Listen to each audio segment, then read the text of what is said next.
Terima kasih, Padre. Luar biasa sekali malam hari ini kita dapat pencerahan bagaimana mengalahkan keinginan-keinginan daging kita. Dan tadi iblis itu ya, seniman kegelapan. Ya, kita dapat sesuatu yang baru. Mungkin ada teman-teman yang mau bertanya, silakan teman-teman. Disebut sebagai seniman, disebut seniman karena itu seniman kan udah bisa membuat menarik sekali. Sesuatu yang menarik, sesuatu yang indah, kita tertipu. Maka disebut seniman kegelapan. Kita akhirnya tertarik karena keindahan itu, padahal kita dibawa pada kegelapan. Ya, nah, kita perlu gereja, makanya sangat hati-hati sekali. Saya ambil kasih contoh misalnya ya, orang yang benar-benar hidup dalam roh, misalnya kita tahu ya ada banyak penampakan-penampakan Bunda Maria, tapi tidak semua diakui oleh gereja. Kenapa? Karena kalau memang roh Tuhan ada di sana, berkarya di sana dalam penampakan Bunda Maria, dalam pribadi Bernadette, pribadinya Lucia, siapa Francesco dan Jacinta, atau yang di mana itu Guadalupe, ya, itu dilihat gereja menilainya dari sana. Ya, kehidupan orang ini bagaimana nih? Padre Pio pun sama, ketika dia mendapatkan stigmata hidup yang seperti itu. Wah, ini gawainya setan atau memang benar-benar karena seniman kegelapan. Wah, kita kan langsung menyembah lah. Kalau kemudian kita nggak boleh melihat Padre Pio sebagai dewa, ya, sebagai Tuhan. Tuhan itu Tuhan, bukan Padre Pio.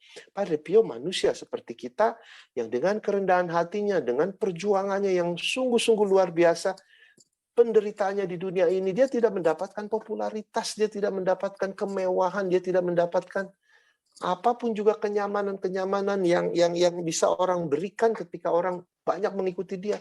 Dia bisa saja toh dengan mujizatnya, mungkin dengan doa-doanya, dengan khotbahnya, dengan stigmatanya saja yang dia tujukan, dia bisa saja cari uang, dia bisa saja popularitas, tapi kan dia tidak lakukan itu.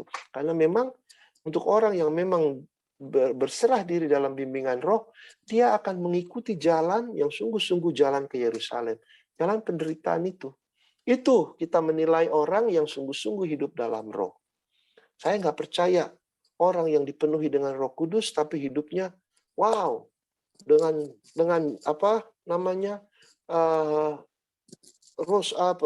jam tangan, kalung-kalung mewah segala macam. Wah, itu enggak lah. Hidup dalam roh Tuhan berarti dia dibimbing untuk mengikuti jalan Tuhan Yesus Kristus, yaitu jalan salib, yaitu jalan penderitaan.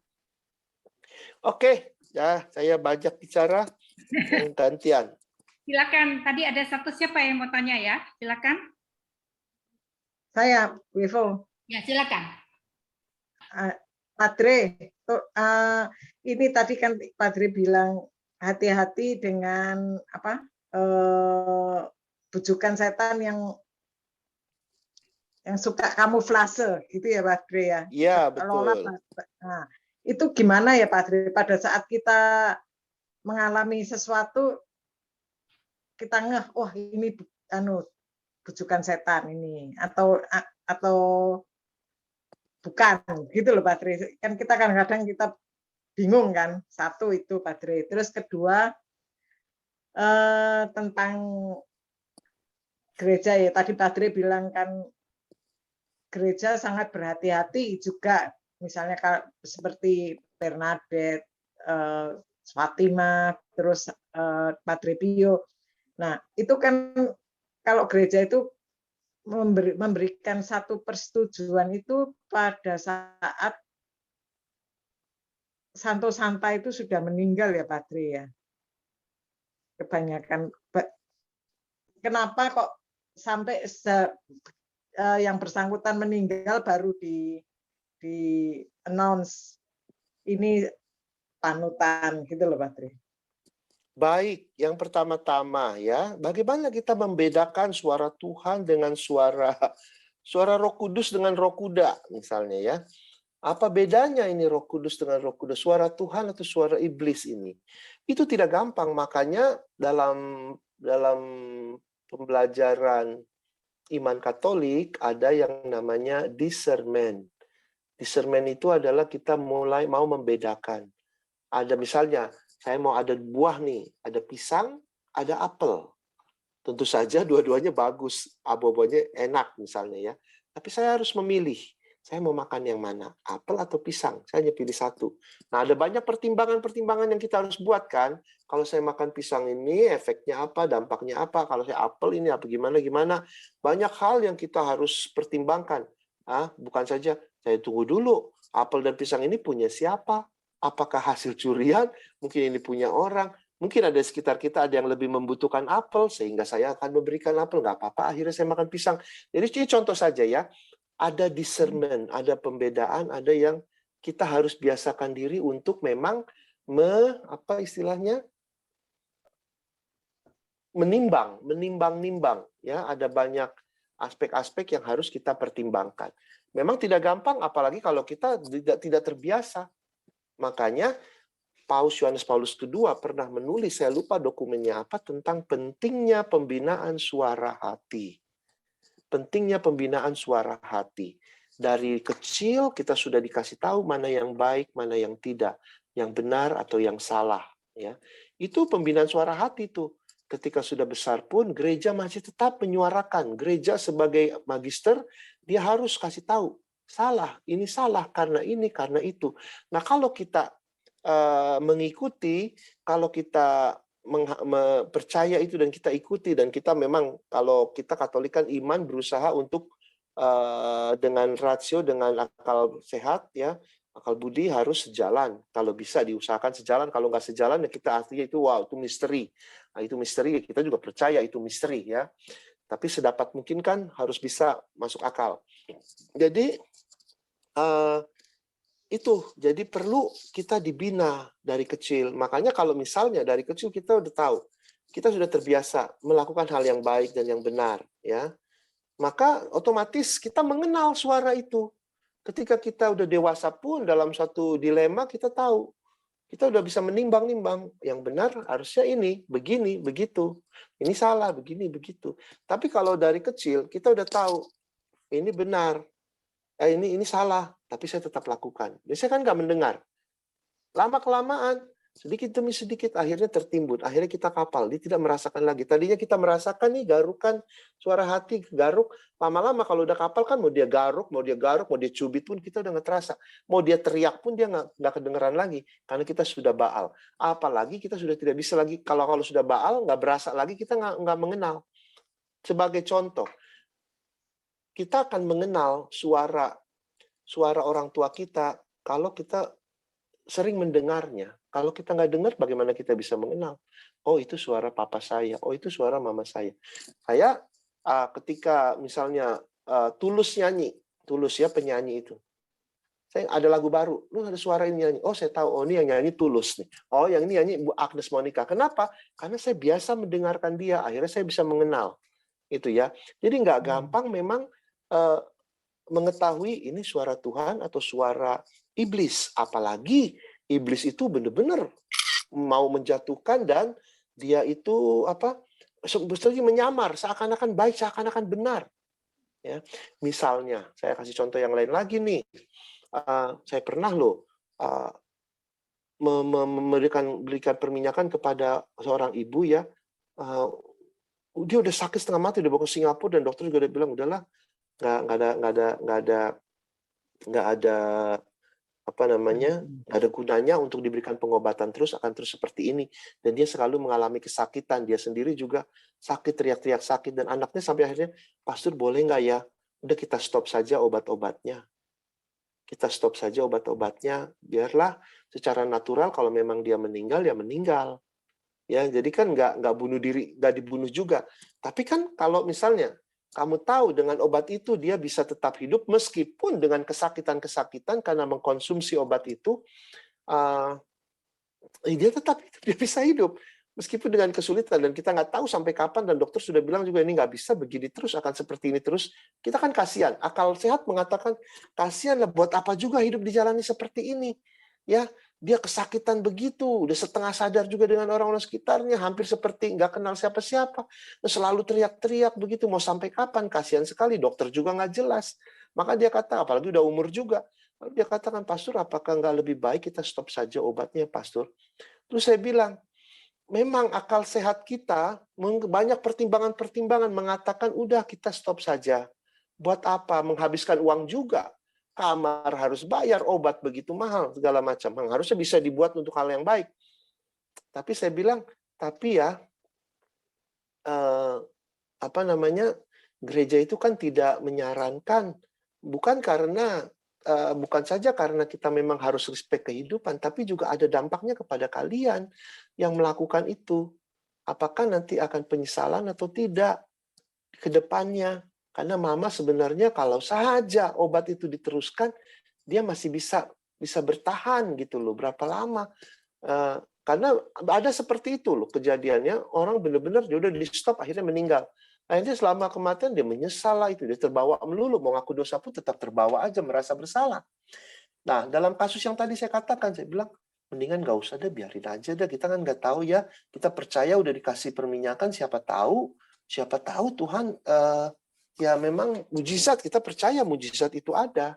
Ya, bener loh, mereka nggak jadi suntikan obat, ibu itu sembuh bukan karena saya buat mujizat, saya tidak yakin itu. Saya hanya buat perminyakan, dan saya kasih tahu nggak usah, jangan dihentikan, biar saja. Kalaupun dia sakit itu biar sajalah. Tuhan punya waktunya ya, kapan dia menderita salib itu, penderitaan itu sampai kapan, dia pasti akan dapat pahala untuk itu. Benar dia, meskipun hanya 1 tahun, tapi lumayan kan 1 tahun bisa ada birthday bersama orang ini. Ada waktu dihabiskan juga bersama dengan keluarga sampai akhirnya ya meninggal juga. Tapi kan ya paling nggak ada penyesalan di sana. Ya itu. Jadi hati-hati dengan akal budi kita, akal sehat kita, tapi yang membawa kita buat sesuatu yang akhirnya menyesal. Itu contohnya. Maka perlu sekali kita membiasakan diri memang tahu dari awal, kalau dari kecil memang udah biasa itu ya bagus. Tapi kalau sekarang ini misalnya, bagaimana saya bisa menentukan buat discernment yang baik, yang benar, sesuai dengan rencana Tuhan atau tidak, itu memang kita perlu pembimbing rohani. Seperti yang dimiliki Rafaela Serase ini ya. Dia beruntung punya Padre Pio sebagai pembimbing rohani. Karena biasanya pembimbing rohani kan sangat objektif, mendengar cerita kita, mendengar opini kita, kehidupan, pemikiran kita, akhirnya dia bisa dengan secara objektif buat ini. Coba kamu lakukan ini. Jadi kita nggak dari dalam diri kita sendiri, di mana ada tentu saja keinginan daging kita, pemikiran-pemikiran kita, akal sehat kita yang mungkin di sana iblis menyamar ya. Jadi kalau orang dari kecil memang sudah tidak membiasakan diri dan sekarang harus kadang memutuskan apakah benar suara Tuhan atau tidak, itu kita perlu memang discernment, dan itu memang ada pembelajaran tentang itu ya, discernment itu ada pembelajaran tentang itu untuk kita yang mau lebih yakin lagi bahwa segala keputusan pilihan hidup kita itu pilihan yang kita buat dalam kehidupan kita, setiap pilihan itu sesuai dengan rencana Tuhan. Kita kan nggak tahu, tapi paling nggak keinginan, hasrat kita untuk selalu menyelaraskan kehendak kita dengan kehendak Tuhan, itu sudah menyenangkan hati Tuhan. Yang kedua, gereja memang lama sekali. Itulah discernment. Gereja melakukan discernment, apakah benar penampakan Bunda Maria ini kepada si Bernadette. Kadang sampai orang itu meninggal, kadang sampai ratusan tahun, baru kemudian diangkat menjadi orang kudus, dinyatakan benar. Padre Pio agak cepat, ya. Yohanes Paulus II cepat sekali, begitu meninggal sekitar berapa tahun kemudian langsung orang kudus. Ya, ada hal-hal yang begitu jelas, kelihatan langsung, udah bisa dikatakan. Ada juga yang gereja perlu benar-benar discernment melakukan hal itu. Bayangkan ya, itu gereja loh. Gereja aja melakukan discernment seperti itu. Kadang-kadang harus sampai lama sekali. Bagaimana dengan kita? Manusia biasa. Bukan gereja yang adalah memang punya fondasi dari Tuhan sendiri. Gereja aja masih dengan kerendahan hati mau melakukan discernment. Hati-hati untuk mengambil keputusan, apalagi yang menyangkut kehidupan moral kita. Ya, maka kita memang perlu. Nah, kebanyakan kalau sudah meninggal baru diangkat, ya, karena kan memang perlu dilihat apakah memang dipelajari lagi orang kudus itu segala macam. Banyak hal yang sungguh-sungguh harus dilihat. Karena kalau ketika seorang udah dinyatakan kudus atau segala macam oleh gereja, berarti kan itu suatu suatu penegasan ya. Wah, gereja kan kita percaya dia Kristus sendiri ya. Maka Kristus yang mengatakan, Tuhan yang mengatakan, kita yakin memang benar Padre Pio itu sudah santo dan dia ada di surga, nggak diragukan lagi ya.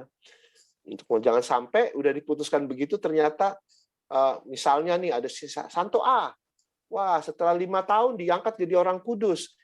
10 tahun kemudian ada orang yang menyatakan, aku anaknya loh. Waduh, bener nggak? Gereja salah, tes DNA, bener anaknya. Wah, akibatnya apa?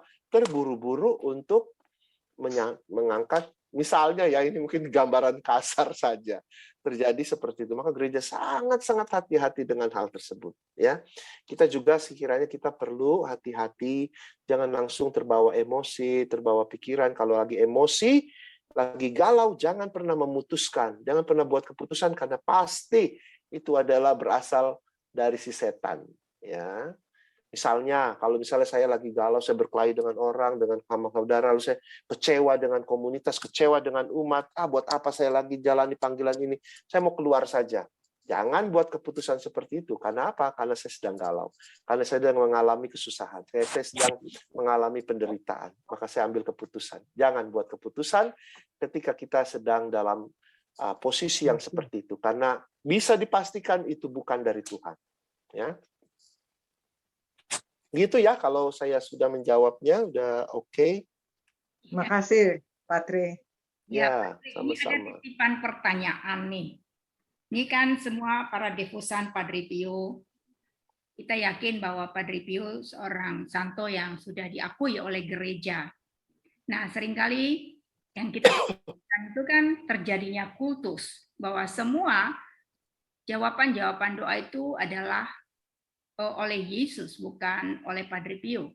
Nah, ketika katanya berdoa, kita berdoa kepada Padre Pio atau kita berdoa bersama Padre Pio? Pertanyaannya, kalau kita berdoa itu kan kita memohon kepada Tuhan, bukan kepada Padre Pio. Mohon penjelasan, Padre. Itu pertanyaan. Betul, ya. Kita berdoa bersama.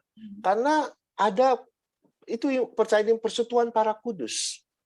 Ya, mereka yang sudah mendahului kita, orang-orang kudus, maupun orang tua kita yang sudah lebih dahulu lah, yang kita imani, kita percayai, mereka sudah dekat dengan Tuhan, mereka bisa membawa, mereka bisa menjadi pembisik permohonan-permohonan kita. Makanya kan dikatakannya bukannya Padre Pio kabulkanlah doa kami. Tidak, Padre Pio doakanlah kami. Santo Yusuf doakanlah kami. Bunda Maria bawalah doaku ini kepada Yesus. Bisikan permohonanku ini kepada Tuhan. Engkau yang dekat di sana. Ya, kita buat seperti itu karena mereka menjadi perantara kita kepada Bapa. Ya, bukan karena yang menguasai kehidupan bukan mereka, yang menguasai kehidupan adalah Tuhan. Tuhan yang memberi kita kehidupan, Tuhan yang berkuasa atas kehidupan kita. Ya, itu. Jadi berdoa kepada Tuhan bersama dengan orang-orang kudus, bersama dengan Padre Pio, mencintai Tuhan. Kita dengan mencontoh orang-orang kudus, dengan meneladani orang-orang kudus yang kita mau teladani. Itu.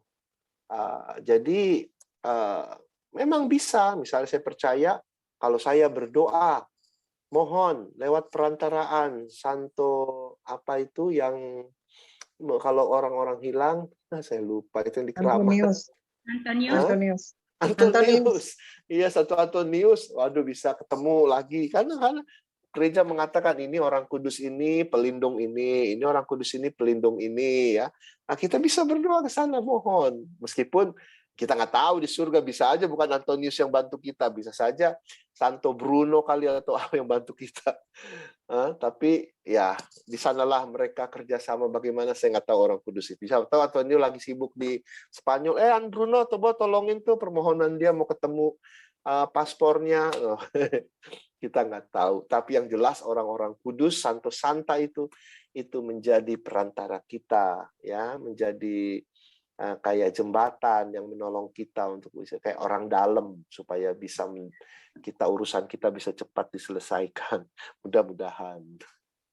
Ya, jadi dengan jawaban tadi bahwa ketika kita berdoa misalnya kan kita sering memanggil-manggil Padre Pio, Padre Pio, Padre Pio, dan Padre Pio hadir. Lalu Padre Pio juga mengatakan berbicaralah dengan malaikat pelindungmu. Aku juga mau tanya, Ya, Monica. malaikat pelindung itu boleh juga manusia atau malaikat pelindung aja sih? Nah, kita gereja punya ajaran tentang the guardian angel, malaikat penjaga kita. Ada malaikat yang menjagai manusia yang memang ditugaskan, yaitu malaikat agung, Mikael, Rafael, dan satu lagi Gabriel.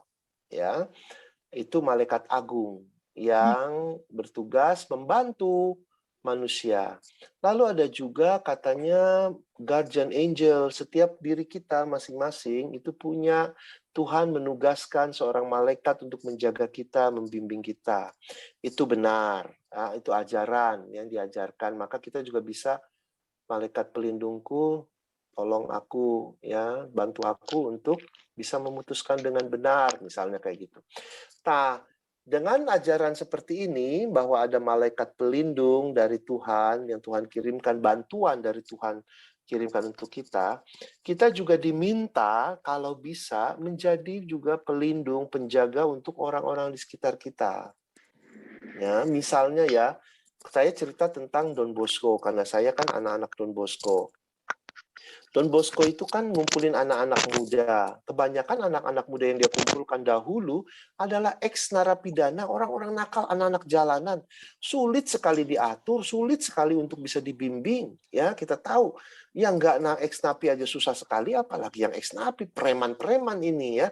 Nah, tapi Don Bosco punya taktik di rumah dia, di komunitas dia, bukan saja anak-anak yang berandalan, yang nakal-nakal, tapi juga ada anak-anak yang baik. Maka Don Bosco menugaskan, bukan saja ada malaikat pelindung yang kita nggak bisa lihat, tapi Bosco menugaskan, tolong ya Michael, kamu dampingi si Franciscus ini, ya. Tapi jangan sampai dia tahu kalau kamu itu mengawasi dia. Nah itu, jadi Michael ini ditunjuk sama Don Bosco untuk ngeliatin tuh si Francisco tuh, ya, jadi temen dia lah, pura-pura ini, padahal Don Bosco menugaskan dia, jadi seperti itu. Bisa jadi seperti itu juga. Itu malaikat pelindung, itu sistem yang digunakan Don Bosco dulu untuk, nggak mungkin Don Bosco menghandle ratusan orang preman, ya, anak-anak preman. Jadi dia perlu juga bantuan malaikat-malaikat yang lain, malaikat-malaikat pelindung, orang-orang yang lain untuk bisa mendampingi. Maka kalau kita punya panggilan itu, mau melayani seperti itu, misalnya di sekitar kita ini ada seorang nih, dia kayaknya lagi kesusahan, gue mau aja jadi malaikat pelindung dia, aku akan bantu dia terus, mungkin dengan mendengarkan, mungkin saya dengan ngasih tahu, itu nggak bener loh, itu salah, gitu. Kita bisa menjadi malaikat pelindung untuk orang-orang di sekitar kita, boleh juga hal itu, ya. Kayaknya. Terima kasih Padre.